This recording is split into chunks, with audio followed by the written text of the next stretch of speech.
Boston College hired Bill OBrien. And if you consider it's Boston College, I don't know how they do better as a hire on paper. You know Alabama's going to get a good coach. They're going to have the pick of the litter. Boston College is not. This is a very difficult job. They just hired a guy who went 15-9 under literally unprecedented circumstances at Penn State. Held a bunch of recruiting, I think is well regarded still in Pennsylvania. Became an NFL head coach and won 4 division titles. In 2 stints worked at the New England Patriots, could mean Tom Brady's coach. Universal name recognition in football, particularly in New England. Was the coach for Bryce Young to win a Heisman Trophy, become a number 1 draft pick. And he's the Boston College coach. He's from Boston. He went to St. John's Prep. He's in the Catholic Conference. He has ties all over New England. Why are people not like, hey, man, BC killed it on this, getting Bill OBrien? Where am I getting this wrong? Is this people just don't like Bill OBrien or something? Like, how do you do better when you're Boston College than getting this? He seems overqualified for this job. Yeah, because they've done a lot worse recently. I agree. I mean, I think it's a home run. You know, it's just because it's been a while since he's been around the college game. But I mean, he was good with the Texans too. 4 playoff appearances, 2 playoff victories. Like, yeah. You know, this is a guy that knows what he is doing and probably is pretty hungry to get a chance back again as a head coach. A little bit different environment, obviously, but he's not dumb. He can figure it out. And yeah, who do you think Boston College is going to get? Frank Spaziani, they had him. He was 22-29. Steve Adazio, oh, that was a good one, 44-44. Jeff Hafley, 15-20. That's your last 3 guys there, and that goes back to 2008.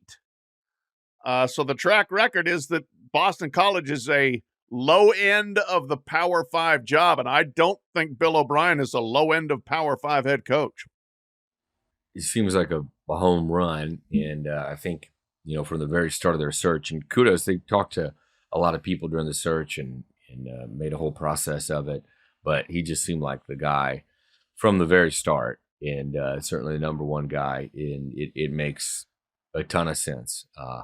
But good luck, Bill OBrien, because I think, as we discussed plenty, you know, talk about the gap between the P5s and G5s we just talked about.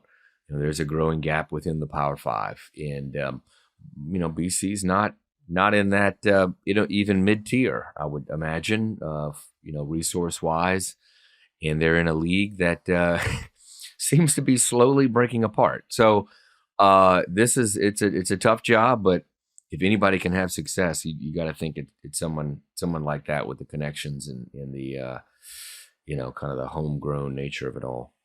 Yeah, like I said, I have no idea, but I wouldn't have any idea if they hired anybody. And I'm not saying they're going to win the national title, but 8 wins, those kind of things.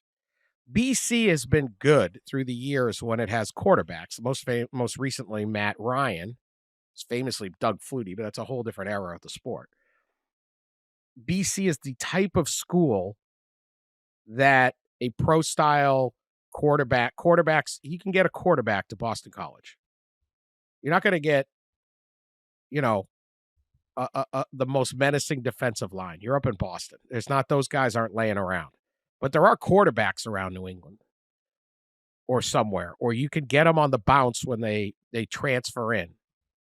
It's hard to get guys to transfer in. That's it. One thing about BC in the transfer portal, yeah, they'll leave maybe, but kids that choose Boston College, it's a little like Duke or State. Like you choose it because that's the kind of school you want to go to. Right? It's not a cookie cutter situation where it's like, I'm just going to the biggest program. He should be able to attract, and that's what I'll be watching, really good quarterback, and he should be able to coach a quarterback and an offense.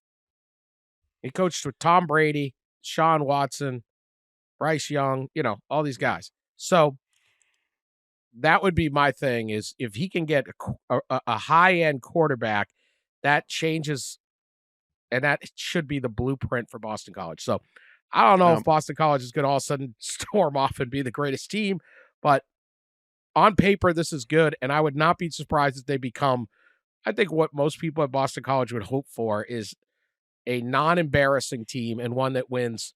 Can we win 8 games? Can we go 8-4? That'd be pretty good. Maybe every once in a while beat a team we shouldn't beat at home. That'd be pretty much what we're asking for. yeah, and you know what?